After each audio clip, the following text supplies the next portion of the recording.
नाज़रीन अस्सलाम वालेकुम, मैं हूं इमरान वसीम। नाज़रीन, इस वीडियो लॉग के आगाज़ में आप तमाम देखने वालों से माज़रत चाहेंगे और माज़रत इस बात पे कि हमारा ये जो वीडियो लॉग है ये थोड़ा सा तवील होने जा रहा है, क्योंकि इस प्रोग्राम में एक तो सुप्रीम जुडिशल कौंसिल की जो कार्रवाई है उसका अंदरूनी जो अहवाल है, अंदरूनी जो कहानी है वो आपके साथ हम शेयर करेंगे। खातून आमना मलिक जो जस्टिस सरदार तारिक मसूद के ख़िलाफ़ शिकायत कुनंदा थी, उन्होंने बाहर आके जो बातें की उनमें कितनी सच्चाई है उस पर भी बात करेंगे। और फिर जो इमरान खान साहब की लीगल टीम के वकील हैं एडवोकेट अज़हर सदीक़ साहब, जो कि आजकल लंदन में मौजूद हैं, उन्हें किसकी कंप्लेंट पे सुप्रीम जुडिशल कौंसिल की जानिब से नोटिस किया गया है। सबसे पहले तो इस कौंसिल की कार्रवाई का अहवाल आपके साथ हम शेयर करेंगे और फिर चंद मुख्तसर सी अहम खबरें हैं, एक एक लाइन में उन 2-3 खबरों की तफसीलात आपके साथ शेयर करेंगे और फिर आखिर में बात करेंगे जो खावर मानेका साहब का जो इंटरव्यू हुआ है, डिटेल पे इस पर हमने बात करनी है। वो इंटरव्यू उन्होंने क्यों दिया, उस इंटरव्यू की ख़ास बात क्या है। यानी जियो न्यूज़ पे इंटरव्यू चला, लेकिन उसमें ख़ास बात को मेरे ख़्याल से बहुत सारे देखने वालों ने नज़रअंदाज किया है। वो ख़ास बात क्या है, क्या किसी दबाव में ये इंटरव्यू खावर मानेका ने दिया। और इस इंटरव्यू के दौरान एक सवाल ये भी उठा कि ग़ालिबन पहले बाकी एंकर्स ने इंटरव्यू किए पीटीआई के दीगर लोगों के, अब शाहज़ेब खानज़ादा भी उस फहरिस्त में आगे हैं जो पीटीआई से रूठने वाले या पीटीआई से किसी न किसी तरीके से ताल्लुक़दार हैं। उनकी गिरफ़्तारियाँ हुई, गिरफ़्तारी के बाद वो मंजर आम पे आए तो उनके इंटरव्यू किए गए। तो यहाँ पे चलें इसको क्लियर कर लेते हैं। खावर मानेका की लाहौर हाई कोर्ट ने ज़मानत ले ली थी, वो रिहा हो चुके थे। उसके बाद ये इंटरव्यू किया शाहज़ेब खानज़ादा ने और इसमें कोई ममानत नहीं थी। लेकिन इसके साथ साथ क्या इस इंटरव्यू में जो सवालात पूछने चाहिए थे, क्या शाहज़ेब खानज़ादा ने वो तमाम सवाल पूछे? क्या पसीने छुड़वाए इस इंटरव्यू ने खावर मानेका के? इस पे डिटेल पे हम बात करते हैं। लेकिन सबसे पहले नाज़रीन, जो एलामिया सुप्रीम जुडिशल कौंसिल ने आज की कार्रवाई का जारी किया है वो आपको बताते हैं। इस एलामे में नाज़रीन कहा गया, फिर अंदरूनी कहानी भी आपके साथ शेयर करनी है। एलामे में कहा गया है कि जैसे सरदार तारिक मसूद के खिलाफ शिकायत मुस्तरद की जाती है, जैसे सरदार तारिक मसूद के खिलाफ तज़हीक अमेज़ शिकायत दायर करने पर आमना मलिक के खिलाफ कार्रवाई का फैसला बाद में करेंगे। यानी जो खातून है जो झूठी साबित हुई हैं इस कौंसिल के फैसले के बाद, क्योंकि उन्होंने जैसे सरदार तारिक मसूद पर इल्ज़ामात लगाए थे वो इल्ज़ामात साबित ना कर सकें, तो कौंसिल के कानून के मुताबिक, सुप्रीम जुडिशल कौंसिल के कानून के मुताबिक अगर जज को किसी ने डिफेम किया है, बदनाम किया है, तो उसके खिलाफ भी झूठी कंप्लेंट करने पे कानून के मुताबिक कार्रवाई हो सकती है। कानून इस बात की इजाज़त देता है। इस पे कौंसिल ने कहा कि फ़िलहाल इसका फैसला कि आमना मलिक के खिलाफ कोई कार्रवाई करनी है, इसका फैसला बाद में करेंगे। लेकिन जैसे सरदार तारिक मसूद साहब ने कहा दौरान प्रोसीडिंग कि मेरे खिलाफ जो कंप्लेंट थी आमना मलिक की, उसको अज़हर सदीक़ ने ट्वीट किया था, तो इस पर अज़हर सदीक़ के खिलाफ आमना मलिक के खिलाफ कार्रवाई होनी चाहिए। तो सुप्रीम जुडिशल कौंसिल ने एडवोकेट अज़हर सदीक़ से 7 रोज़ में जवाब मांग लिया है। एडवोकेट अज़हर सदीक़ वजाहत दें, क्योंकि उन्होंने जैसे सरदार तारिक मसूद के खिलाफ शिकायत को सोशल मीडिया पर जारी किया था। ये सुप्रीम जुडिशल कौंसिल का फैसला है और उसमें भी कहा गया है कि अगर शिकायत को सोशल मीडिया पर जारी किया गया, यानी अगर ऐसा हुआ है, वो ट्वीट अज़हर सदीक़ साहब अगर डिलीट नहीं करते आज के दिन तक, अगर उन्होंने ट्वीट नहीं डिलीट कर रखी मौजूद है, तो कौंसिल ने कहा कि एडवोकेट अज़हर सदीक़ के खिलाफ कार्रवाई क्यों ना की जाए अगर उन्होंने ऐसा सोशल मीडिया पे ट्वीट किया है। ये जो नाज़रीन 5 ये मेम्बरान का है फैसला हुक्मनामा जो कि आज की समाअत के हवाले से जारी किया गया है, ये आप देख सकते हैं। अब इसमें नाज़रीन जो ख़ास बात है, अंदरूनी कहानी जो मुख्तलिफ हमारे रिपोर्टर रिपोर्ट करते रहे कि खातून आमना मलिक के साथ ये सलूक हुआ, वो सलूक हुआ, तो आपको बता दें नाज़रीन, जब प्रोसीडिंग का आगाज़ हुआ, ये अंदरूनी कहानी आपके साथ शेयर करने जा रहे हैं, तो एक ओथ होता है। जो कंप्लेंट था उसे कहा गया कि आप जो कहेंगे सच बोलेंगे, सोच समझ के बोलेंगी, क्योंकि जैसा कि अभी मैंने आपको बताया कि कौंसिल के कानून में ये शिक मौजूद है कि अगर आप किसी जज को डिफेम करेंगे तो आपके खिलाफ कार्रवाई हो सकती है। तो आमना मलिक साहबा से कहा गया कि आप जो बोलेंगे सच बोलेंगी और अगर आपने झूठ बोला कि आपके खिलाफ कार्रवाई हो सकती है। तो कार्रवाई का इशारा गालिबन वही था कि जब आपके खिलाफ कानून के मुताबिक किसी के खिलाफ भी कार्रवाई होती है तो आपको जेल ही जाना पड़ता है। तो उस जानिब इशारा किया गया, उसको आमना मलिक साहबा ने आके अपने अल्फाज में बाहर आके बयान कर दिया और लोगों ने वो पूरा जो एंगल था उसको समझने के बजाय, पूछने के बजाय उसी तरीके से ट्वीट्स कर दी। एक तो नाज़रीन आप ये देखें कि जब सवालात पूछे गए आमना मलिक साहबा से तो आगे से मुस्कुरा रही थी।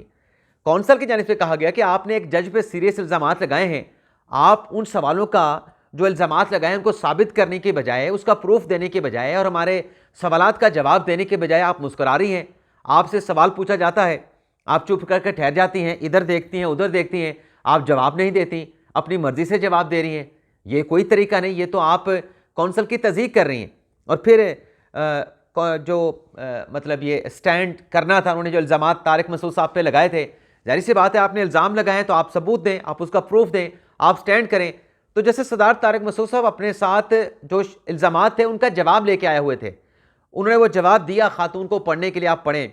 कौंसल ने कहा कि इनको जवाब दें, ये पढ़ लें। खातून आमना मलिक ने वो जवाब पढ़ा। जवाब पढ़ने के बाद कौंसल ने उनसे पूछा कि आपकी तसल्ली हुई है, क्या जो जवाब जैसे सरदार तारिक मसूद साहब ने दिया है क्या वो ठीक है, आप उससे सेटिस्फाइड हैं? तो खातून अगर उस जवाब से सेटिस्फाइड नहीं थी तो कौंसल में कहती, उनकी अपनी बात के मुताबिक जो उन्होंने हमें बताई, उन्होंने कहा मैंने तो जज साहब से कह दिया कि आप तो काजी तो आप हैं, इन्होंने जवाब दे दिया है, मुझे क्या पता, आपने फैसला करना है, आप फैसला कर दें। बीबी अगर आपके इल्ज़ामात हैं, आपके पास सबूत हैं तो आप कौंसल को दे दें। आप कहते हैं कि तारिक मसूद साहब ने जो जवाब दिया है मैं उससे सेटिस्फाइड नहीं हूँ, ऐसी कोई बात खातून ने अंदर नहीं की, अपने इल्ज़ामात को कंटेस्ट नहीं किया, बल्कि तारिक मसूद साहब का जो जवाब था उस पर कहा कि अब कौंसल जो फैसला कर दे। फिर कौंसल ने तो फैसला करना था, लेकिन आपके इल्ज़ामात कहाँ पे गए? और फिर इसमें आपको ये भी बता दें कि खातून ने असद मलिक को इंटरव्यू देते इस बात का एतराफ़ किया कि जो मालूमात हैं वो उन्हें किसी ने बंद लिफाफे में उनके हैंड ओवर की थी। अब बात यह है कि अगर किसी ने ये मालूमात देनी थी तो आमना मलिक साहबा को क्यों दी? आमना मलिक साहबा को देने के बजाय उसने खुद सुप्रीम जुडिशल काउंसिल में बराह रास्त क्यों नहीं भिजवा दी?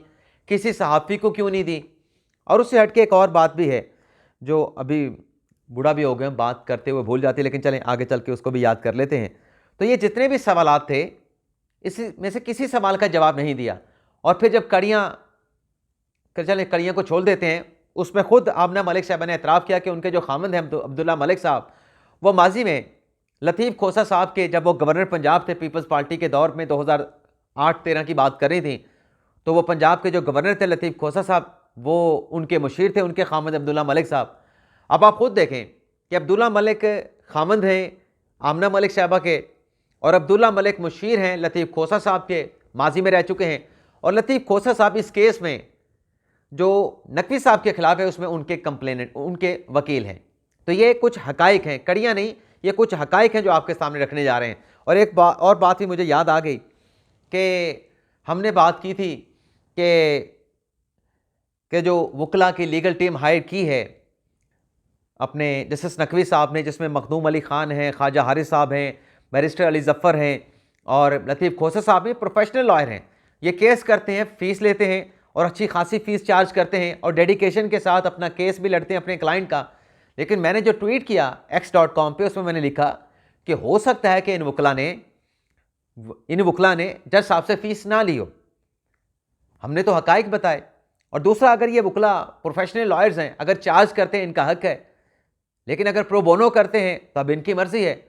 लेकिन हमें ज़राए ने बताया है कि ये प्रो बोनो कर रहे हैं, तमाम वकला जितने भी वकला हैं ये कोई फ़ीस नहीं ले रहे जज साहब से, ये फ्री में कर रहे हैं। और ऐसे केसेस में ऐसा होता है, माजी में हमने देखा है कि बड़े बड़े केसेस नामवर वकला जो हैं बगैर फ़ीस के लड़ते हैं। लेकिन इसमें सोशल मीडिया पे कोहराम मचाना कि आपने ये नहीं किया वो नहीं किया, भाई मैंने तो खुद अपने x.com ट्वीट पे लिख दिया कि हो सकता है कि ये वकला बगैर फ़ीस के कर रहे हो। तो इस पर शोर शराबा, पहले ट्वीट पूरा पढ़ तो लिया करें, शोर शराबा बाद में किया करें। अब आ जाते हैं जो दीगर खबरें, जल्दी जल्दी उनकी डिटेल, 1 मिनट के अंदर उनकी डिटेल शेयर करके फिर बात करेंगे जो अपने क्या कहते हैं जो खबर मालिक के साहब का इंटरव्यू हुआ। एक तो नाज़रीन, आज इमरान खान साहब से अडयाला जेल में 190 मिलियन पाउंड केस के हवाले से दोबारा से तवील तफ्तीश की गई। 15 नवंबर से मुसलसल आज 20वां रोज़ है, अपना 20 नवंबर है, खान साहब के खिलाफ इस केस की तफ्तीश हो रही है। इसके अलावा नाज़रीन, तोशा खाना में जो सज़ा इमरान खान साहब को हुई 2 साल की जज हुमायूं दिलावर ने दी, उस सज़ा की सस्पेंशन तो होगी, लेकिन आहिली की सस्पेंशन के लिए, यानी पूरी सज़ा की सस्पेंशन के लिए जो अपील थी उसकी इस्लामाबाद हाई कोर्ट में समाअत हुई है। लेकिन आज लतीफ़ खोसा साहब नहीं आए तो केस की समाअत को आइंदा हफ्ते तक मुलतवी कर दिया गया है। और आज की समाअत में इलेक्शन कमीशन के वकील अमजद परवेज़ मौजूद थे। अमजद परवेज़ ने जो नोटिस था इस केस में वो उन्होंने रिसीव कर लिया है। इसके अलावा जो इमरान खान साहब का गैर शरई निकाह का जो मुकदमा था उसके काबिल समाअत होने के खिलाफ जो इस्लामाबाद हाई कोर्ट में अपील थी, आमिर फारूक साहब ने समाअत की और इस केस में मरवत साहब पेश नहीं हुए, शेरवद मरवत साहब पेश नहीं हुए, पहले केस में लतीफ़ खोसा साहब पेश नहीं हुए। तो गैर शरई निकाह के काबिल समाअत करार देने के खिलाफ जो अपील थी उस पर समाअत जो है गैर मुअय्यना मुद्दत तक मुलतवी कर दी गई। इसके अलावा फवाद चौधरी साहब के मुकदमे की इस्लामाबाद हाई कोर्ट में समाअत हुई। इस्लामाबाद हाई कोर्ट के जस्टिस अरबाब ताहिर साहब ने फवाद चौधरी साहब को तमाम जो सहूलियात हैं जेल मैनुअल के मुताबिक इंक्लूडेड जो मेडिकल फैसिलिटीज़ हैं फ्राहम करने का हुक्म दे दिया है। इसके अलावा नाज़रीन, आज जब मैं वीलॉग कर रहा हूँ तब तो तारीख़ 20 नवंबर है, लेकिन लगता है कि जब आप वीलॉग देख रहे होंगे तो 21 नवंबर हो चुकी होगी।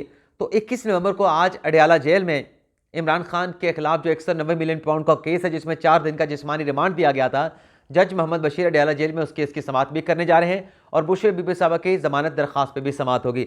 अब बात करते हैं खैबर मानेका साहब के इंटरव्यू के। चंद पॉइंट्स मैं आप नाज़रीन के सामने रखूँगा। मेरा मौक़िफ़ क्या है उस पर भी आगे चल के प्रोग्राम के आखिर में बात करेंगे। पहले जो उसके पॉइंट्स हैं वो आपके साथ शेयर कर लें। इस इंटरव्यू में नाज़रीन कहा गया, खैबर मानेका साहब ने कि इमरान खान साहब का जो रब्ता हुआ बुशरा बीबी साहबा के साथ, बुशरा बीबी साहबा के जो हमशीरा हैं मरियम भट्टू, उनके वसातत से हुआ और उन्होंने कहा कि ये रब्ता 2015-16 में हुआ था और फिर मुलाकातें होती रहीं और मुख्तसर मुलाकातें तवील मुलाकातों में तब्दील हो गई और फिर एक जो उन्होंने इंकिशाफ कह लें, एतराफ़ कह लें कि खैबर मानेका साहब ने कहा।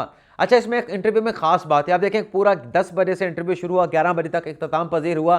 जो ख़ास बात थी जो गालिबन बहुत सारे देखने वाले नज़रअंदाज कर गए होंगे, क्योंकि इस इंटरव्यू की रेटिंग इतनी ज़्यादा थी, व्यूअरशिप इतनी ज़्यादा थी, इंतज़ार था लोगों का, लोग देखते रहे। इसमें कोई कमर्शियल ब्रेक नहीं था।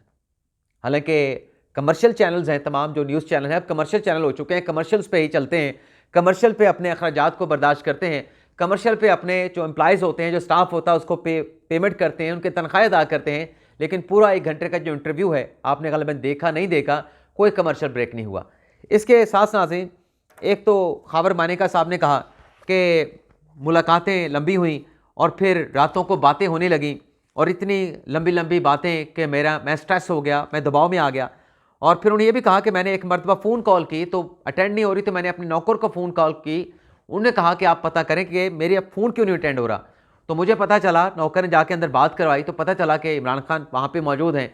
तो मैंने बुशरा बीबी साहबा को भी डांटा और इमरान खान साहब को भी डांटा, उनके साथ तल्ख कलामी भी हुई और नौकर से कहा कि इसको बाहर निकाल दो। नौकर ने इमरान खान को मेरे घर से, जो बुशरा बीबी साहबा के साथ मुलाकात कर रहे थे, बुशरा बीबी साहबा का कहना था कि वो रूहानी के सिलसिले में आए हैं, तो घर से निकाल दिया गया। उसके बाद अगर खैबर मानेका ने कहा कि अगर शर्म होती दोबारा घर ना आते। और फिर उन्होंने ये भी कहा, जो निकाह के हवाले से बात होती है, एक तो उन्होंने कहा कि निकाह जो है वो 14 जो निकाह हुआ बुशरा बीबी का इमरान खान साहब के साथ मेरे नॉलेज में नहीं था, ये मुझे ख़बरों से पता चला। और फिर ये भी कहा कि ये जो निकाह हुआ मैंने तो तलाक 14 नवंबर को दे दी थी 2017 को, और जो निकाह हुआ उसकी उन्होंने तस्दीक की, ये इद्दत के दौरान हुआ। और फिर साथ में उन्होंने फ़राह गोगी के हवाले से भी कहा। वैसे यहाँ पे एक और चीज़ भी मैं ऐड करना चाहूँगा कि जो आज बातें की हैं जनाब खैबर मानेका साहब ने, माजी में शाहज़ेब खान साहब ने उनसे पूछा कि आज आप ये तमाम बातें कर रहे हैं, माजी में जब आपसे पूछा गया आप इन तमाम बातों का एतराफ़ कर रहे थे, आज आप खुल के तमाम बातें बयान कर रहे हैं, तो क्या आप पे उस वक्त कोई दबाव था, उस वक्त कोई डर था, या आज आप किसी से डर के तमाम बातें बता रहे हैं? तो उस पर कहा खैबर मानेका साहब ने कि नहीं, उस वक्त मुझे फ़राह गोगी ने थ्रेट किया था और मेरे बच्चे थे तो मैं डर गया था। शाहज़ेब खानज़ादा को वेल कहना चाहिए, उसकी सताइश करनी चाहिए, तारीफ़ करनी चाहिए कि जो सवाल हमारे जहन में था कि ये सवाल पूछा जाना चाहिए, तकरीबन आलमोस्ट वो तमाम सवाल शाहज़ेब खानज़ादा ने पूछे। अब इसमें एक चीज़ जो है, मतलब जैसे कि वो कहा अपने खैबर मानेका साहब ने कि बुशरा बीबी साहबा मेरे घर से चली गई, पहले बनी गाला में रहीं, वहाँ से बनी गाला से वो इमरान खान साहब के साथ मुलाकातें करती थी, मुझे उनकी मुलाकातें पसंद नहीं थी, और फिर वो मेरे घर वापस आईं। घर वापस आने के बाद वो अपनी वालदा के घर चली गई, और फिर वालदा के घर गई तो मुझे फ़राह गोगी का फ़ोन आया कि आप बुशरा बीबी साहबा को तलाक दे दें। पहले फ़ोन आया, दूसरा फ़ोन आया, तो फिर मैंने दूसरे फ़ोन के बाद तलाक दे दी। और फिर उन्होंने ये भी कहा कि तीसरा फ़ोन फ़राह गोगी का तलाक के बाद आया, जिसमें उन्होंने कहा कि जो डेट है तलाक की इसको चेंज करना चाहते हैं। उसकी लंबी चौड़ी उन्होंने तवील भी पेश की, लेकिन ये जो टेलीफोन कॉल हैं, अगर ये व्हाट्सअप कॉल नहीं तो इसका रिकॉर्ड तो आज भी निकाला जा सकता है। क्या जिन डेट्स की बात कर रहे हैं, जिन फ़ोन कॉल्स की बात करें खैबर मानेका साहब, उनका रिकॉर्ड निकलवाना आज भी कोई मुश्किल काम नहीं होगा। अगर ये जीएसएम कॉल हुई हैं, अगर ये कन्वेंशनल कॉल हुई हैं, अगर ये सोशल मीडिया कॉल्स नहीं हुई, तो आज भी इनका रिकॉर्ड निकल सकता है, सच हकीकत का पता चल सकता है। और जहाँ तक 14 नवंबर वाली निकाह की बात है, उसकी तस्दीक तो मुफ्ती जो सईद साहब हैं वो ऑलरेडी कर चुके हैं। लेकिन इसमें एक और चीज़ भी है कि जो आगे चल के शाहजेब खानज़ादा साहब ने उनके साथ कॉन्टेस्ट किया कि ये एक वीडियो क्लिप मौजूद है जिसमें बुशरा बीबी साहबा कहती हैं कि उन्होंने आपसे तलाक तो बहुत पहले 5-7 महीने ले ली थी, इस पे आप कहते हैं, क्या कहते हैं? तो इस पर कहा अपने खबर मानिका साहब ने जवाब ये पेश किया कि ये गलत बयानी कर रही हैं बुशरा बीबी साहबा, मैंने इनको तलाक 14 नवंबर 2017 को दी थी, लेकिन मुझसे 5-6 महीने पहले घर जा चुकी थी, लेकिन उसका ये मतलब नहीं कि तलाक हो चुकी थी और वह इद्दत में थी और इद्दत पूरी कर चुकी थी। एक तो इस बात को बुशरा बीबी साहबा का जो वीडियो क्लिप है उसको उन्होंने निगेट किया, और फिर एक और क्लिप चलाया, बल्कि उमर चीमा के पहले उन्होंने पूछा कि उनकी स्टोरी के हवाले से आपने खुद डिनाई किया था, तो उस पर भी खबर मानिका अपने मौक़िफ़ रखा। और इससे आगे ऑनवर्ड जब आप इंटरव्यू देखेंगे शाहजेब खानज़ादा का ग़ालिबन 30-35 मिनट के बाद, तो बड़ा मुश्किल उन्होंने टास्क दिया अपने खबर मानिका साहब को, उनको जवाब देना मुश्किल हो रहा था, क्योंकि एक क्लिप भी चलाया खबर मानिका साहब का, जब जियो न्यूज़ ने खबर चलाई थी, जंग ग्रुप ने खबर चलाई थी कि बुशरा बीबी साहबा का निकाह हो गया है, खबर मानिका से तलाक हासिल करके इमरान खान साहब से निकाह किया गया। तो ग़ालिबन जनवरी की 2 या 3 तारीख का इनका एक क्लिप था खबर मानिका साहब का जो चलाया गया, जिसमें बुशरा बीबी साहबा को बड़ा वो अपना पाक दामन कह रहे थे, नेक खातून कह रहे थे, और भी उनकी तारीफ़ें कर रहे थे। शाहजेब खानज़ादा ने पूछा कि आप तो उस वक्त ये कह रहे थे, आज जब बुशरा बीबी साहबा की बुराइयाँ कर रही हैं, उसका कोई जवाब खबर मानिका साहब से बन नहीं पाया। और फिर जो कह रहे थे कि इन्होंने हमारा घर बर्बाद कर दिया, ये कर दिया, फलां कर दिया, 4 साल हो गए, 4 साल से ये नहीं हुआ, वो नहीं हुआ, उस पर भी शाहजेब खानज़ादा साहब ने कहा कि आप तो जो सिस्टम था, आपने तो सिस्टम से आप पे बेनिफिशरी थे, आपके कहने पे लोगों के ट्रांसफ़र होते थे, तबादले होते थे। वो डीपीओ जो रिजवान था उसका जिक्र भी किया, एहसन जमील गुज्जर का जिक्र भी किया, जो सुप्रीम कोर्ट में वो जो एक अस्कूत नोटिस हुआ था, डीपीओ रिजवान के तबादले थे, उस पर भी जिक्र किया।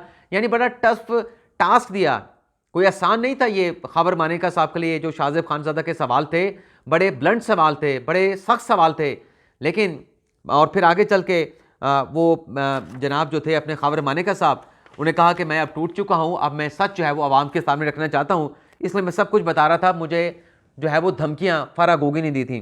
और फिर एक और चीज़ भी है, हाँ, वो समझौते वाली बात भी की, आपने समझौता भी किया, इस सिस्टम से फ़ायदा भी उठाया, लेकिन इन तमाम बातों की अपनी नज़र कि ये जो शाहजेब खानज़ादा को इंटरव्यू दिया गया, क्यों दिया गया, कैसे दिया गया, और इंटरव्यू देना मजबूरी क्या थी, इन तमाम सवालात की मौजूदगी में एक जो मेरा सवाल है वो ये है कि ये जो बातें आज की हैं, जब ये पहले बातें चलती रहीं, फरा गोगी बेशक धमकियाँ दे रही थी, वो क्या कर लेती? अगर खबर मानिका आज जब ये निकाह की खबर चली थी कि 1 जनवरी 2018 को इमरान खान का बुशरा बीबी साहबा के साथ निकाह हुआ है, जंग में खबर आई थी, उस वक्त तो खबर मानिका उस खबर की तरदीद कर रहे थे, बता देते, बेशक खबर की तरदीद ना करते, इतना बता देते कि मैंने तो 14 नवंबर को इनको तलाक दी है, तो इनका तो किसी सूरत निकाह हो नहीं सकता, ये तो बता सकते थे। ये बता सकते थे ना कि 14 नवंबर को मैंने 2017 को तलाक दी है, 1 जनवरी 2018 को वैसे शादी हो नहीं सकती, निकाह नहीं हो सकता, वो तो इद्दत में है। इस बात को भी छुपाया खबर मानिका साहब ने। और इसके अलावा ढेर सारी बातें हैं जो वीडियो क्लिप हैं, बल्कि शाहजेब खानज़ादा ने यह भी बात की कि आपकी बेटी का निकाह वहाँ पे मक्का में हुआ, हरम पाक में हुआ, और पूरा प्रोटोकॉल आपकी बेटी ने एंजॉय किया। कोई इस सवाल का जवाब नहीं बन पाया। बात यही है कि 4 साल तक बैठे रहे, 4 साल तक खामोश रहे। अगर ये बातें पहले कर देते, ये जो चीज़ें आज सवालात किए हैं, ये सवाल पहले भी हुए हैं, ये चीज़ें पहले भी उठी हैं, तो उस वक्त खबर मानिका साहब तो बिल्कुल खामोश बैठ रहे, कोई बात नहीं की, बल्कि दिफा करते रहे। आज जब सामने आए हैं तो कहा कि मैं आंखों के अंदर से टूट चुका हूँ और मैंने अल्लाह को जवाब देना है, तो इसलिए मैं तमाम बातें बता रहा हूँ। अब हक सच क्या है, इसका आप तमाम देखने वाले फैसला कर सकते हैं, लेकिन शाहजेब खानज़ादा ने जैसे प्रोग्राम करने का हक होता है, जैसे सख्त सवालात करने का हक होता है, शाहजेब खानज़ादा एंकर ने अपना तमाम वो हक जो है वो पूरी तरह अदा किया है। इजाज़त चाहते हैं नाज़रीन, अल्लाह हाफ़िज़।